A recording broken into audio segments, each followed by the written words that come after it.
আতাউর মানে যদি কেবল মুসলমানের জন্য দোয়া করি, বাকি মানুষ এরা শান্তিতে থাকতো, জীব জন্তু দুনিয়াত শান্তিতে থাকতো, গাছপালা দুনিয়াত শান্তিতে থাকতো, ফানি সাগর সমুদ্র দুনিয়াত শান্তিতে থাকতো।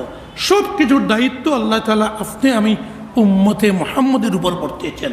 সবার জন্য শান্তির দোয়া করো। আল্লাহ পৃথিবীর সমস্ত মানুষকে হেদায়ত নসিব করো।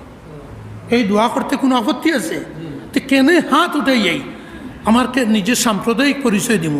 আল্লাহ দুনিয়ার মুসলমানদের সুখে শান্তিতে রাখো, অমুসলমানিতা অশান্তিতে মরতা নেই। দুনিয়ার সমস্ত মানুষকে আল্লাহ সুখে শান্তিতে রাখো, শান্তিতে জীবনযাপন করতে দেও। বিশেষভাবে আল্লাহ ইমানদারদেরও বিশেষ হইয়া বলতে পারি, আমার মা বাপ, আমার স্ত্রী, আরও কিছু হুজুর হল আছেন, অত বকিলি দোয়া করেন, আমি শুনিয়া খালি আসি মনে মনে। আল্লাহ আমারে মাফ করো, আমার মাই বাবারে মাফ করো, বাই বিরাদরডে মাফ করো। আর যে বেটিগুলো ইয়া সারা জীবন খাইলা, বউগুর কথা একবার দোয়া কইলে সরম, দুনিয়া যার কিনি কিতানি। আরে বাবা, বউ হো নাই বিবি হো নাই সহধর্মিনী হো নাই জীবন সঙ্গিনী হো, ভদ্র ভাষা তো আমরা বেশ জানি না। বাড়িতে গেলে বউগু হাই ভাই আয় ভারী একলা চান ইকান কইলে বেঠিগু বিয়া করি আনছি, ইগু বান্দি আনছি নেই। বান্দিরে হইলা নবীজে মাথাইছেন না, নবীজে তার খাদেমরেও কোনোদিন রে রুই তুই তুক্কার করে মাথাইছেন না। তার বিবি ওগুলোর কত সম্মান দিছেন।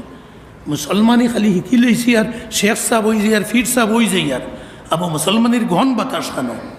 বাড়িতে গিয়ে হারলে বউ ফুরিন ইটা যেমন বান্দি গুলাম, ইটার কোনো ইজ্জত নাই।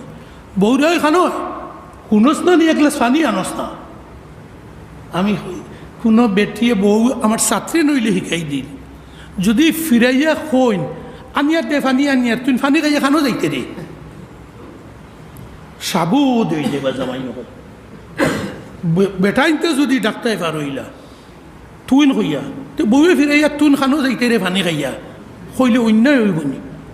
কারণ বেটিরও অধিকার সমান সমান, 50-50। বরং কোরআন শরীফ খুঁজাইলে 50+ অধিকার বেটির আর 49+ অধিকার বেটার। বেটার অধিকার 50 থেকে তোলা কম।